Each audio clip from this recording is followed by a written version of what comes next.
सबों को जय यीशु एवं खुश पर। आज हम लोग अर्थात सारे कलीसिया के लोग पेंतेकोस्त का पर्व मना रहे हैं। पेंतेकोस्त का पर्व दिवस को हम कलीसिया का जन्म दिवस भी कहते हैं, क्योंकि पेंतेकोस्त के दिन ही पवित्र आत्मा की अगुवाई में कलीसिया की शुरुआत हुई। प्रिय भाई और बहनों, प्रभु यीशु ने अपना स्वर्गारोहण से पहले ही प्रेरितों को कड़ा आदेश दिए थे कि वे यरूशलेम नहीं छोड़े, बल्कि पिता ने जो प्रतिज्ञा की है उसकी प्रतीक्षा में रहे। प्रभु यीशु के इस आदेश के अनुसार उनका स्वर्गारोहण के बाद प्रेरितगण जैतून पहाड़ से यरूशलेम लौटे। वहां पहुंचकर वे उस अटारी पर पहुंचे जहां वे ठहरे हुए थे। प्रेरित अध्याय 1 पद संख्या 14 में हम लोग इस प्रकार पढ़ते हैं, ये सब अर्थात प्रेरितगण एक हृदय होकर नारियों ईसा की माता मरियम तथा अन्य भाइयों के साथ प्रार्थना में लगे रहते थे। ख्रिस्त में प्रियो, हमारे लिए गर्व करने की बात है कि ये प्रेरितगण, अन्य शिष्यगण एवं अन्य नारियां मां मरियम के साथ प्रार्थना में लगी रहती थी, क्योंकि प्रभु यीशु के दुख को क्रूस मरण और पुनरुत्थान के बाद मां मरियम ने ही सभी शिष्यों को एकजुट रखा।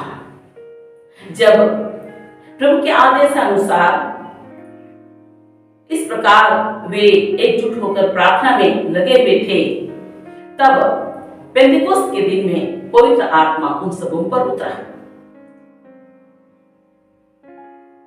ख्रिस्त में प्रियो, सचमुच में मां मरियम ही हम सबों को हमारे परिवार में, कलीसिया में एकजुट रखती हैं। यही कारण है कि कैथोलिक कलीसिया 2000 वर्ष पुराना होने पर भी अडिग और अटल है। पेड़ से कुछ टहनियां भले ही गिर जाए, पेड़ तो बना रहता है। इसी प्रकार मुख्य धारा से कुछ विश्वासी तो भले ही हट गए, लेकिन कैथोलिक कलीसिया अब भी अडिग और अटल है। इसका एक कारण यह भी है कि मां मरियम ने आदिम कलीसिया की तरह अब भी कलीसिया को एकजुट रखा है, विश्वासियों को एकजुट रखा है, और इसी कारण से ये कैथोलिक कलीसिया एक बना रहा। प्रिय भाई और बहनों, हम लोग प्रार्थना करें, मां मरियम से भी प्रार्थना करें कि जिस प्रकार मां मरियम ने आदिम कलीसिया में प्रेरितों की अगुवाई की, उसी प्रकार हम सबों को लिए भी प्रार्थना करें, हम सबों को भी एकजुट रखें।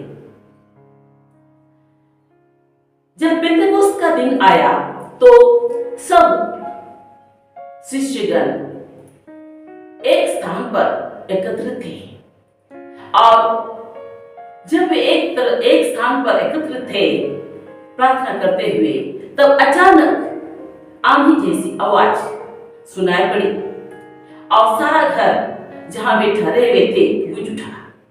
उन्हें एक प्रकार की आग दिखाई पड़ी जो विभाजित होकर उन सबों पर,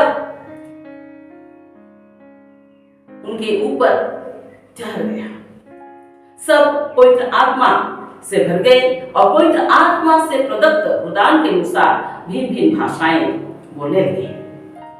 पृथ्वी भर के सभी राष्ट्रों से आए हुए बहुत से लोग वहां एकत्रित हो गए, क्योंकि सबों ने उस आवाज को सुना।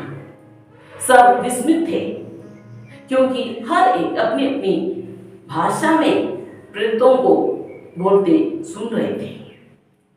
सब के सब अचंभे में पड़कर चकित थे। किसी ने उनका उपहास उड़ाया, ये नई अंगूरी पीकर मत वाले हैं। किंतु पेतरुस अन्य 11 के साथ खड़े होकर लोगों को संबोधित करते हुए ऊंचे स्वर में कहा, यहूदी भाइयों और यरूशलेम के निवासियों, मेरी बात ध्यान से सुनिए और समझिए कि ये लोग मतवाले नहीं हैं। यह वह बात है जिसके विषय में नबी योएल ने भविष्यवाणी करते हुए कहा है, प्रभु कहता है, मैं अंतिम दिनों सब सदाधारियों पर अपना आत्मा उतारूंगा। तुम्हारे पुत्र और पुत्रियां भविष्यवाणी करेंगे, तुम्हारे नवयुवक दिव्य दर्शन देखेंगे और तुम्हारे बूढ़े बूढ़े स्वप्न देखेंगे। प्रिय भाइयों और बहनों, नबी योएल की इसी भविष्यवाणी के अनुसार पेंतेकोस्त के दिन में प्रेरितगण पवित्र आत्मा से भर गए और पवित्र आत्मा के प्रदत्त वरदान के अनुसार भिन्न भिन्न भाषाएं बोलने लगे। पवित्र आत्मा के इसी वरदान से भरकर पेंतेकोस्त के बाद शिष्यगण सारे संसार में फैल गए।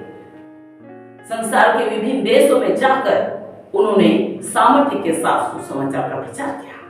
हमारा भारत देश में भी संत थॉमस आए।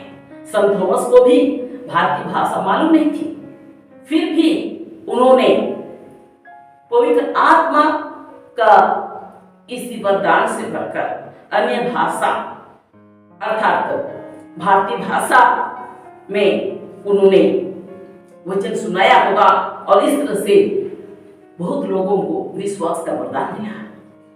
इसके लिए हम प्रभु को धन्यवाद देते हैं। सचमुच में पवित्र आत्मा की अगुवाई में काम करना कितना अनोखा है। हमें भाषा मालूम नहीं भी है तो भी हम सुसमाचार हम सुना सकते हैं, हम अनजान लोगों के बीच काम कर सकते हैं, बशर्ते पवित्र आत्मा हमारी अगुवाई करे। प्रिय भाई और बहनों, रोमियों के नाम संत पौलुस का पत्र अध्याय 8 पद संख्या 8 में संत पौलुस ने कहा है, जो लोग शरीर के वासना से संचालित हैं उन पर ईश्वर प्रसन्न नहीं होता। इसलिए हम इस पर दिवस में विशेष रूप से प्रार्थना करें ताकि हम सब पवित्र आत्मा से भरकर पवित्र आत्मा की अगुवाई में हम जीवन बिता सकें।